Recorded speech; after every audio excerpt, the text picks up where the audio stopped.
Assalamualaikum warahmatullahi wabarakatuh. Nama saya Ayu Hairatunisa dari semester 4 kelas D untuk Kitab Mahasiswa Simulasi Sidoarjo.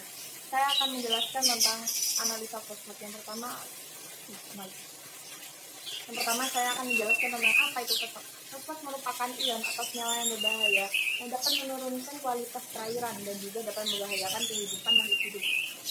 Yang kedua, menggambarkan strukturnya fosfat. Oke, saya akan menggambarkan dulu struktur kimia. Struktur kimia seperti ini.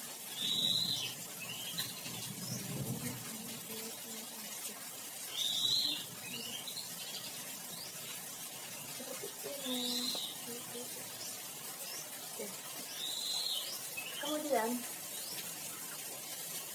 asal usul fosfat. Asal usul fosfat itu berasal dari pada perairan ya. Berasal dari kotoran manusia ataupun hewan, dan juga dari sabun, dari industri pulp dan kertas, dan juga deterjen. Setelah itu, bahaya fosfat.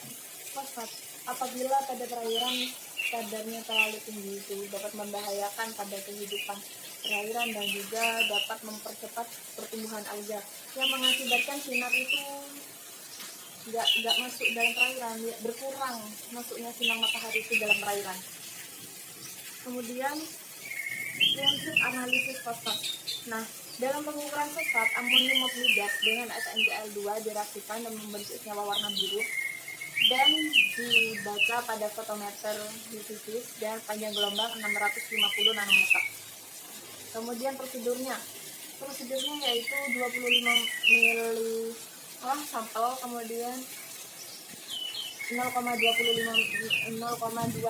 mili amonium oksidat dan SnCl 1 tetes.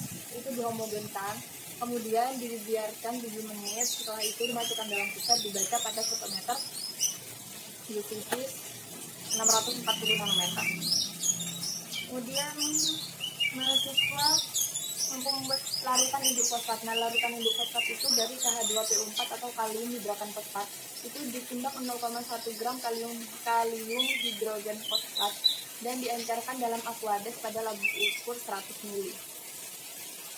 Kemudian mahasiswa mampu membuat larutan seri standar. Larutan seri standar pada PPT tersebut dari yang konsentrasi 10, 20, 40, 80, 160, 320, 740 mg per liter atau ppm itu yang dilakukan dalam labu ukur 25 ml dengan perhitungan P1 kali M1 dan P2 kali M2. Kemudian membuat kurva kalibrasi fosfat. Yang pertama itu harus membuat larutan standarnya terlebih dahulu. Yang kedua, menghitung absorbensi. Yang ketiga, membuat kurva kalibrasi.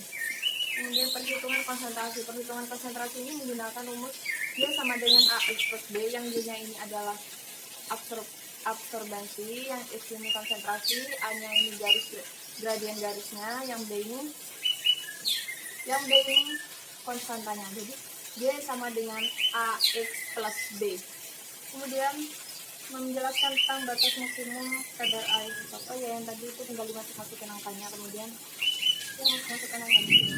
yang batas maksimum sesuai dengan PP Republik Indonesia nomor 82 tahun 2001 itu untuk yang kelas 1 sama kelas 2 itu batasnya sampai 0,2 mg per liter. Untuk yang kelas 3 itu 1 mg per liter. Untuk yang kelas 4 5 mg per liter.